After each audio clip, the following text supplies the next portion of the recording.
반갑습니다. 신약 길라잡이 네 번째 시간입니다. 오늘 네 번째 강의를 시작하기 앞서서 지난 주까지 우리가 예수님의 그 사복음서에 나와 있는 그 행적을 살펴보았던 그 내용을 간략하게 정리하고 4강을 시작하도록 하겠습니다. 예수님의 사생애부터 공생애, 첫 번째 유월절 때까지 예수님의 행적에 대해서 우리가 지난 시간에 살펴보았습니다.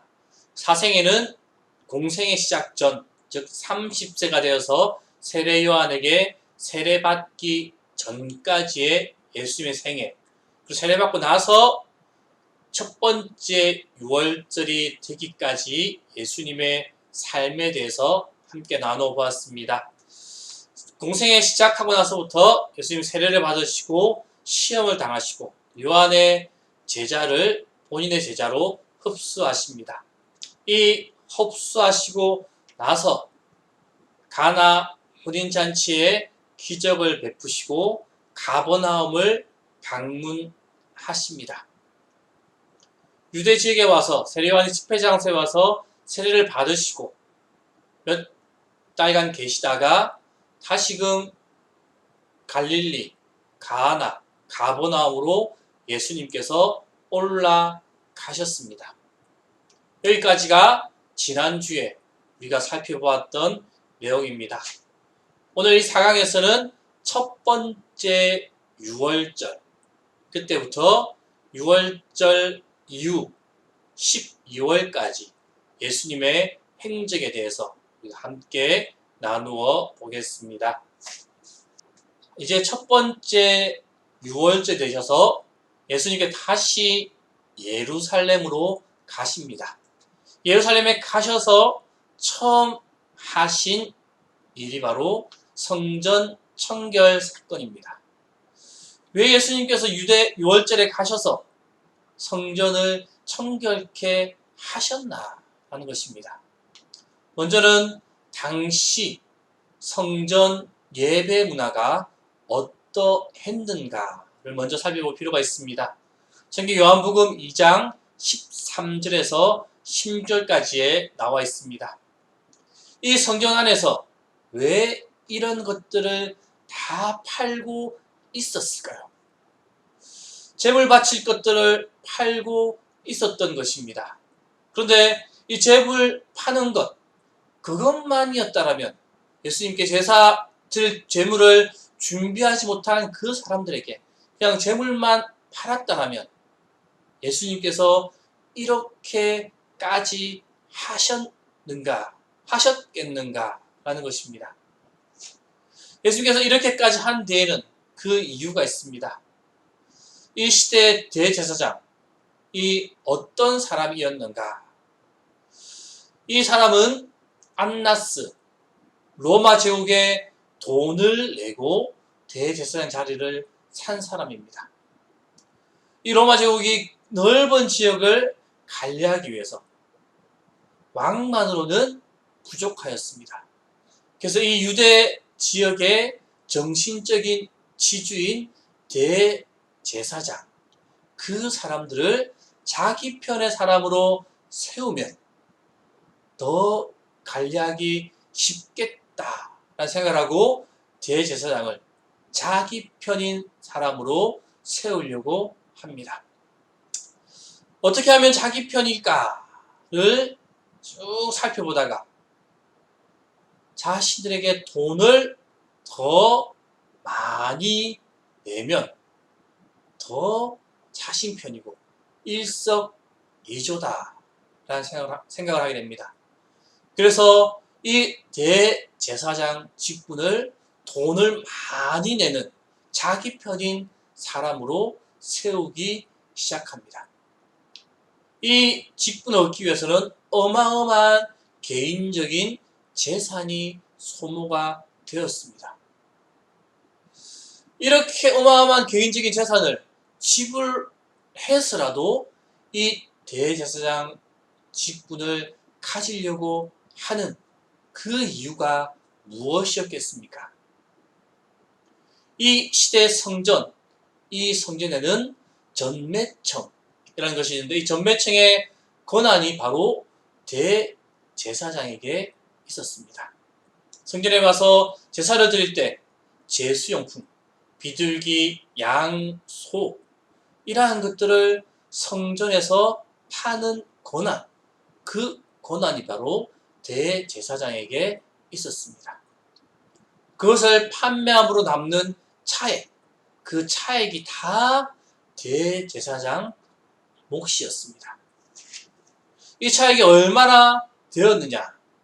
일단 성전에 들어가면 성전세를 내야 합니다. 이 성전세를 내야 하는데 자기들이 그냥 평범하게 통용하는, 사회에서 통용하는 그 돈으로는 낼 수가 없었습니다. 성전세를 내는 특별한 화폐가 있었습니다. 그래서 자신들이 사용하는 그 돈을 성전에 사용하는 돈으로 환전을 해야 되는데 그 환전 수수료가 어마어마하였습니다.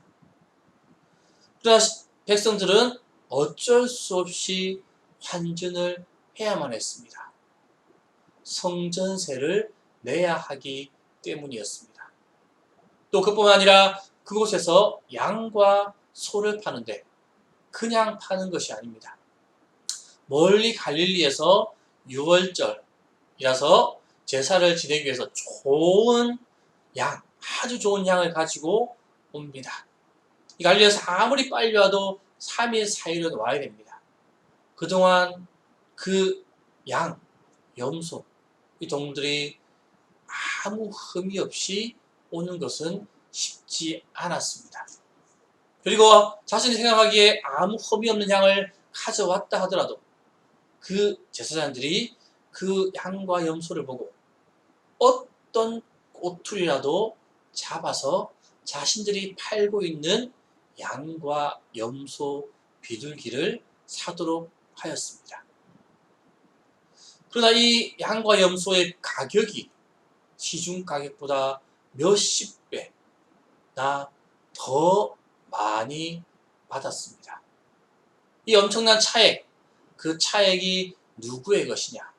바로 대제사장의 것이었기 때문에 이 대제사장은 엄청난 자신의 돈을 지불하고서라도 이 직분을 가지고자 하였습니다. 이러한 성전의 상황을 예수님께서는 알고 계셨습니다. 그래서 예수님께서는 그것을 보고 장사하는 집으로 삼으려느냐 하면서 채찍을 만들어 치시면서 상을 뒤엎는 성전 청결 사건을 하셨습니다. 그래서 이 사건의 의의가 무엇인가? 첫 번째로 예수님은 수도 예루살렘 중심부에서 먼저 자신을 드러내셨다라는 것입니다. 예수님, 우리가 알고 있듯이 갈릴리 나사렛 사람입니다. 예수님 시대의 갈릴리 나사렛 인구가 150명에서 400명 정도밖에 안 되는 아주 작은 촌 동네였습니다. 그곳에서 어떠한 일을 해서 이슈가 된다고 해도 그냥 그 지역에서만 소문이 날 뿐입니다. 그러나 지금 이 예루살렘에는 6월절을 맞아서 이 성전에 제사를 드릴 수 있는 여건이 되는 사람들은 다 그곳에 몰려들었습니다. 아마 그 모인 인파가 30만에서 50만 정도는 된다라고 할 수가 있습니다. 정말로 어마어마한 인파가 이 예루살렘 중심부에 모였습니다. 그러니까 이 6월절에 예루살렘에서 어떤 이슈가 생기면 그 일이 퍼져 나가게 됩니다. 삽시간에 온 이스라엘로 퍼져가게 됩니다. 예수님이 어마어마한 일을 하신 것이죠. 30세 되는 청년이 갑자기 혜성같이 나타나서 대제사장에 대해서 어느 누구도 대항하지 못하는데 장사하는 사람들을 다 뒤집어 엎었습니다. 삽시간에 사람들의 입에서 입으로 그 사건이 소문나기 시작합니다. 이 사건으로 예수님은 빅스타, 핫 이슈가 되셨습니다. 그럼 자신을 예루살렘에서 드러내신 그 이유가 무엇인가라는 것입니다. 예수님은 전략이 다 있었습니다. 6월절에 거기에서 사람들에게 예수님을 딱 알리신 이유가 있었습니다. 그 이유는 바로 내가 왕이다. 내가 하나님이다. 예루살렘 성전입니다. 성전이라는 의미가 그냥 한 장소가 아닙니다. 사람들이 많이 모이는 그런 한 장소가 아니라 아주 구약시대부터 성전하면 아주 중요한, 이스라엘 백성들에게는 너무나도 중요한 그러한 장소입니다. 이렇게 중요한 곳, 성전을 예수님께서 청결케 하셨습니다. 바로 성전의 주인이 나, 예수님이기 때문입니다. 거기가 바로 예수님의 보좌, 왕의 보좌이기 때문입니다. 구약의 가장 중심부인 성전, 하나님의 통치 장소, 그 성전의 주인이 다른 어떤 사람이 아니라 바로 나다. 이것을 예수님께서 선포하고 시작하시는 것입니다.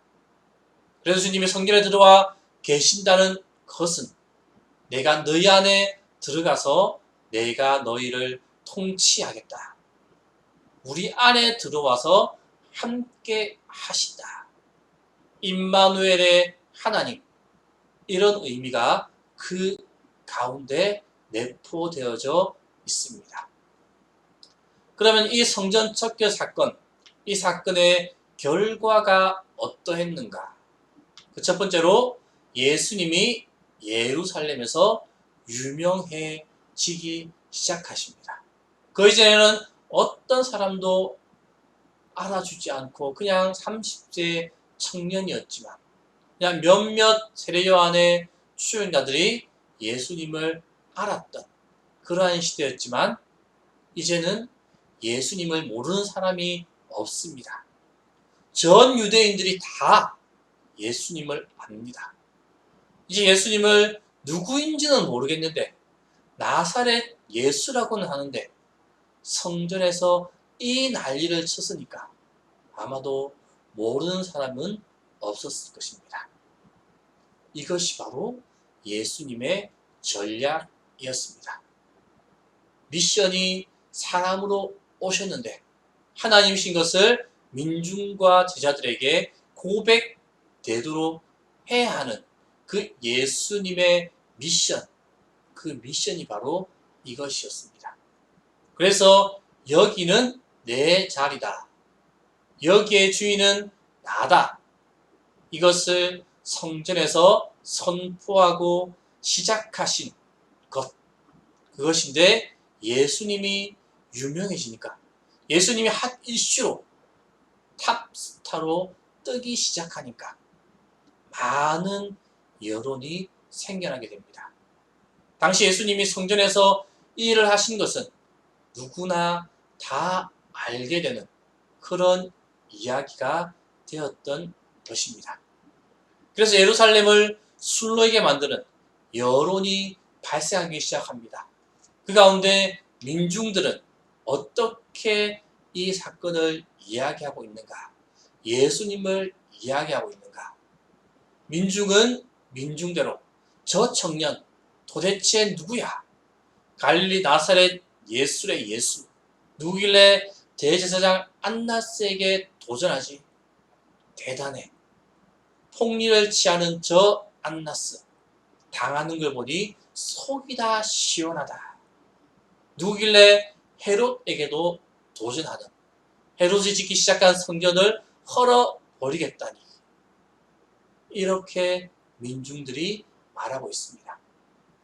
민중은 이렇게 생각을 하는 것입니다. 속은 시원한데 누군데 저렇게 하느냐? 저 사람은 목숨이 2개인가? 이런 식으로 생각하고 있습니다. 그 다음에는 헤롯 가문, 대제사장, 그 그룹의 신학자들, 사두개파, 서기관들, 그들은 이러한 여론이 나옵니다. 이들도 갑자기 신경이 곤두섭니다. 아니, 우리를 공격해. 도대체 누구야? 요즘 왜 이렇게 골치 아픈 일들이 많아? 안 그래도 세례요한이 나타나서 민심을 흉흉케 해서 골치가 아파 죽겠는데 이번에는 또 누구야? 누군데 우리에게 반기를 드는 거야?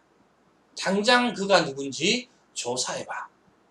아마도 이런 시기였을 것입니다. 이들 열받는 것이죠. 도대체 예수 그가 누구인데 갑자기 나타나가지고 우리에게 이렇게 하느냐라는 것입니다. 그리고 바리새파들이 있습니다. 좀 더 시간을 두고 봐야겠다. 어쨌든 저 사두개파 대제사장 세력을 공격하는 거 보니 마음에는 일단 드는데 어디 좀 더 생각해 봐야겠는걸. 그렇지 않아도 우리 청중들을 세례요한에게 다 뺏겨서 심란한데 저 예수는 또 누구야? 누구길래 혜성처럼 나타나서 유혹해 하는 거 좀 더 두고 보자 라는 것입니다. 이 바리새파 사람들은 사두개파 대제사장 사람들과 적을 둔 사람들입니다. 이 바리새파 사람들은 실권은 별로 없었습니다. 그런데 말씀대로 살려고 노력하는 사람들이었습니다. 그런데 이 사두개파 이 사람들, 대제사장이 하는 그것을 보니까 정말로 성전에서 퐁이나 취하고 말씀대로 살지 않고 마음에 전혀 안 들었습니다. 이 바리새파 사람들도 어느 정도 속이 시원했습니다. 자신의 막힌 곳을 어느 정도 뚫어주는 것 같은 그러한 생각이 들었습니다. 그렇다고 예수를 자기 편으로 들이기는 또 끄림칙합니다. 우리 편인 것 같기도 한데 또 아닌 것 같기도 하고, 그래서 사람들을 보내서 예수님에 대해서 하나하나 알아보도록 시킵니다. 마지막 예수님이 죽을 때까지 가장 예수님을 따라다니며 예수님을 조사하였던 그 팀이 바로 이 바리새파 사람들입니다. 우리 함께 화면을 보면서 읽어보겠습니다. 어느 날 생긴 일이었습니다.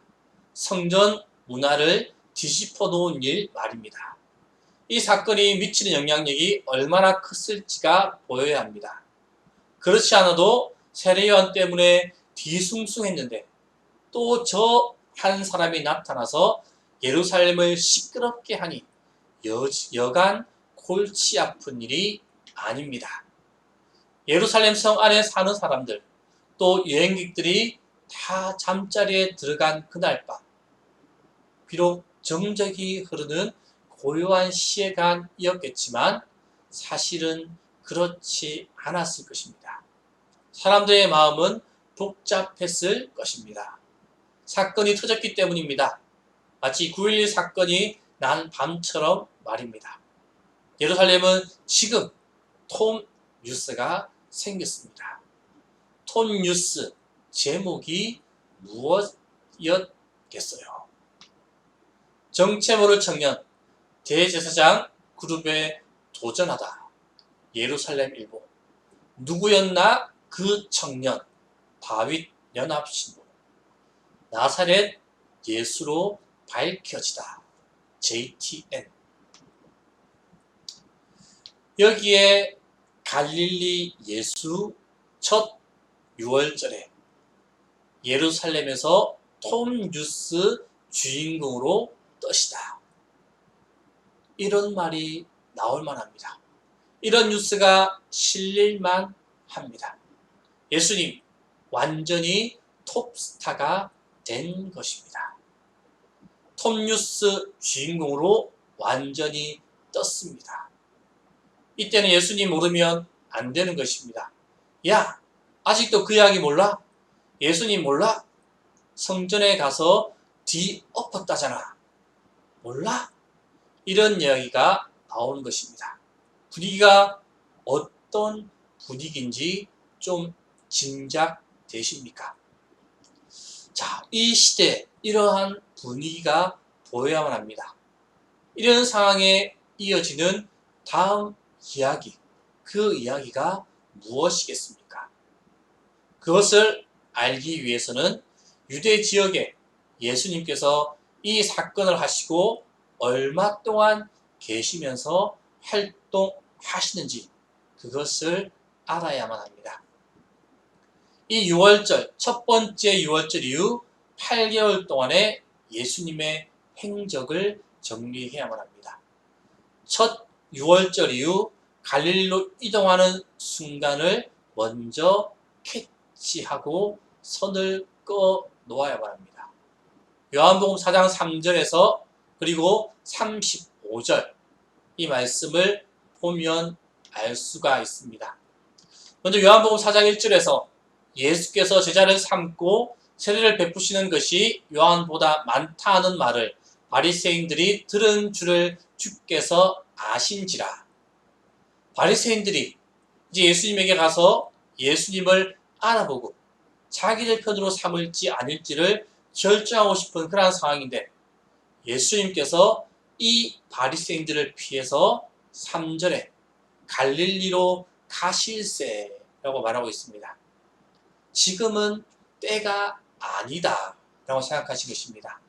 이 사람들에게 나를 알리거나 그들과 정면 충돌해서 부딪힐 그러한 상황이 아니다. 그 상황은 지금이 아니라 나중에 와야 된다. 그 상황을 전략적으로 생각하시면서 이제 Y좌표가 이동합니다.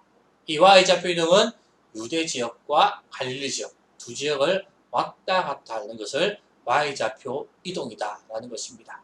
즉 이제 Y좌표가 유대 지역에서 갈릴리로 이동하게 됩니다. 그래서 요한복음 4장 4절에 보면 갈릴리로 가시다가 사마리아를 통과하여 사마리아에서 사마리아 여인을 만나십니다. 이 사마리아 여인을 만나서 이야기를 하시다가 35절에 보면 너희는 넉 달이 지나야 추수할 때가 이르겠다 하지 아니하느냐. 추수하기 4개월 전이라는 것입니다. 그러면 아마 이동 순간이 12월경이 되어야 한다는 것입니다. 추수하는 것이 보통 6월절 때인 4월경에 추수를 하기 때문에 그때로 보았을 때 4개월 후에 추수해야 된다. 그러면 지금 이 시점이 12월쯤이다. 이렇게 계산이 되어집니다. 즉 위에 노란 표절처럼 6월절 이후 8개월 동안의 행적 정리, 그 8개월이 여기에서 나오는 것입니다. 그래서 첫 6월절 4월경에 예루살렘에 오셨다가 12월경에 다시 갈릴리로 이동해서 내려가시는 것입니다.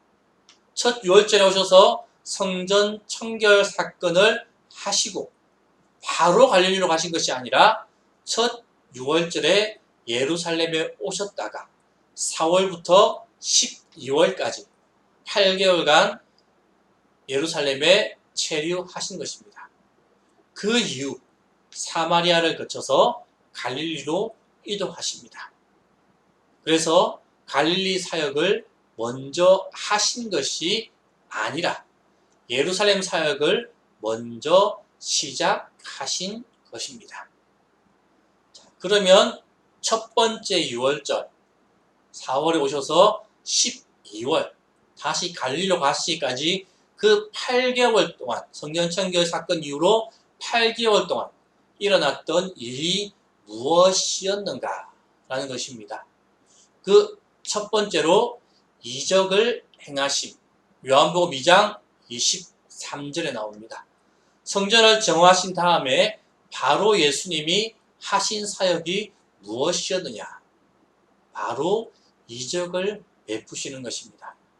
예수님이 가셔서 성전을 뒤엎었는데, 뒤엎고 내가 성전의 주인이신 것을 이야기하고 싶으셨습니다. 내가 하나님인 것을 사람들에게 알게 하고 싶었습니다. 그런데 그냥 사람들에게 가면 그들이 보기에는 그냥 30세 평범한 청년 사람입니다. 그럼 어떻게 해야 되겠습니까? 무엇으로 이야기를 해야 하겠습니까? 그들에게 이적을 보여줘야 하는 것입니다. 과연 내가 성전의 주인인지 아닌지 증명해 내야 하는 것입니다. 그래서 이때 예수님께서 이적을 많이 베푸신 것입니다. 그래서 8개월간 예루살렘 첫 사역 동안 많은 표적과 기사를 행하셨습니다. 그 표적들이 바로 내가 그리스도다 라는 표적이 되는 것입니다. 그리고 두 번째로 니고데모가 공적으로 방문합니다. 요한복음 3장 1절과 2절에 나와 있습니다. 이 니고데모 고위직입니다. 요한복음 3장 2절에 보면은 그가 밤에 예수께 와서 이르되 랍비여 우리가 당신은 하나님께로부터 오신 선생인 줄 아나니 하나님이 함께 하시지 아니하시면 당신 행하신 이 표적을 아무도 할 수 없음이니이다 라고 말합니다. 예수님이 성전 청결하시고 가서 이적을 행하시니까 바리새파 쪽 사람 니고데모가 와서 예수님에 대한 입장을 정리하고 싶은 것입니다. 예수님을 떠보려고 예수님께 온 것입니다. 표적을 행하시는 그 예수를 보고서 니고데모의 방문은 표적에 대한 반응이었습니다. 그리고 세 번째로 예수님은 유대 지역에서 8개월 동안 세례 요한을 따르던 그 추종자들을 한 명 한 명 접수하십니다. 요한복음 3장 22절과 30절 사이의 말씀입니다. 예수님도 제자들과 활동하시면서 세례를 주고 계십니다. 세례 요한도 저쪽에서 세례를 주고 있는 것이고 세례를 아무나 주었겠습니까? 아무나 세례를 준 것이 아닙니다. 그 이전에는 세례를 주는 사람이 없었습니다. 세례 요한이 처음으로 세례를 주는 사람입니다. 그런데 세례 요한만 주는 줄 알았는데 예수님도 다른 편에서 세례를 주고 있는 것입니다. 그러니까 요한복음 3장 24절 25절 말씀에서 요한이 아직 옥에 갇히지 아니하였더라. 이에 요한의 제자 중에서 한 유대인과 더불어 정결 예식에 대하여 변론이 되었더니 라고 말합니다. 선생님만 주던 세례를 지금 저쪽에 계신 그분 예수도 하고 계시던데요. 그랬더니 27절에 요한이 대답하여 이르되 만일 하늘에서 주신 바 아니면 사람이 아무것도 받을 수 없느니라 라고 말합니다. 예수님께서 사람이 난 자 중에 가장 큰 자가 세례 요한이다 라고 말씀하는 부분이 바로 요한이 자기가 할 사역이 어디까지인지를 분명히 알았고 또 구약에 나온 그 메시지를 볼 때 엘리야로 다시 올 사람이 자기 자신인 것을 알았고 자기 역할에 대하여 분명히 알고 있었던 것. 그것이 바로 세례 요한이고 또 자기의 사역이 예수님의 길을 준비하는 데까지가 자기의 사역이다 라는 것을 이 세례 요한은 알고 있었습니다.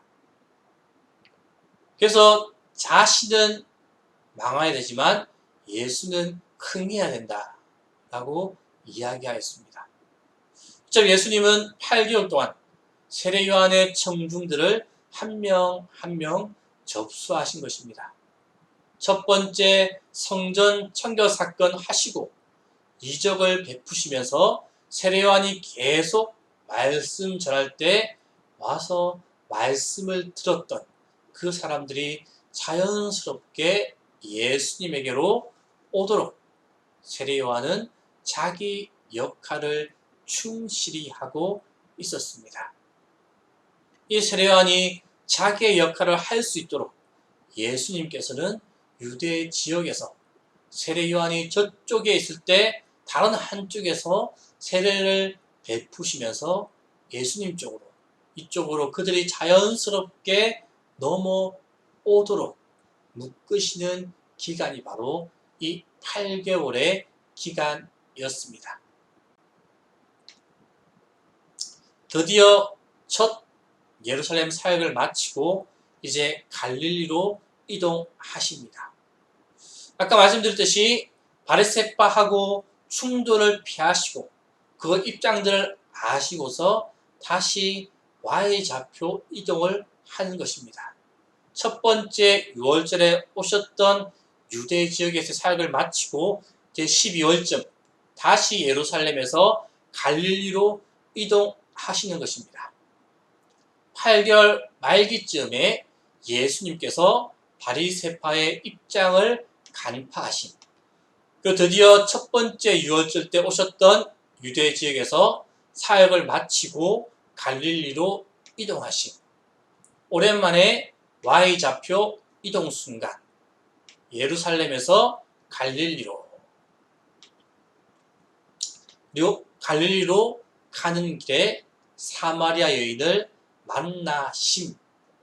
이제 오늘 배웠던 내용을 한번 표를 보면서 정리하고 오늘 강의를 마치도록 하겠습니다. 지난번 시간까지 우리 이 4강을 시작하면서 설명드렸듯이 첫 번째 6월절 4월달에 예수님께서 유대 예루살렘을 오셔서 성전 청결 사건을 하십니다.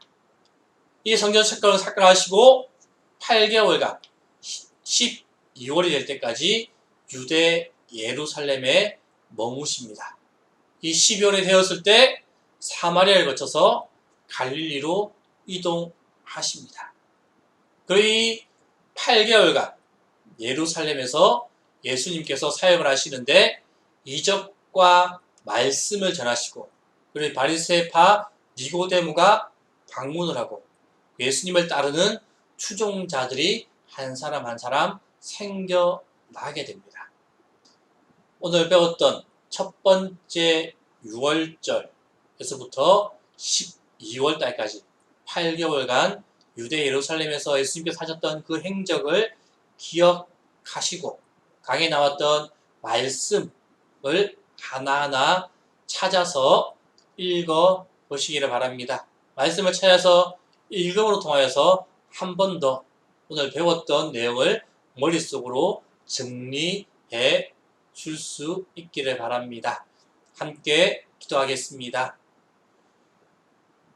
우리와 함께 하시고 우리 인도하시는 주님, 오늘 신약 길라잡이 사복음서 4번째 강의를 잘 마무리할 수 있도록 인도하심에 감사를 드립니다.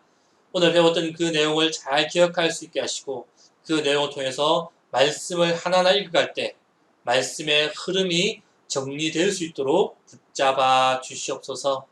다음 만나는 시간까지 함께 하실 줄을 믿고 예수님의 이름으로 기도합니다. 아멘.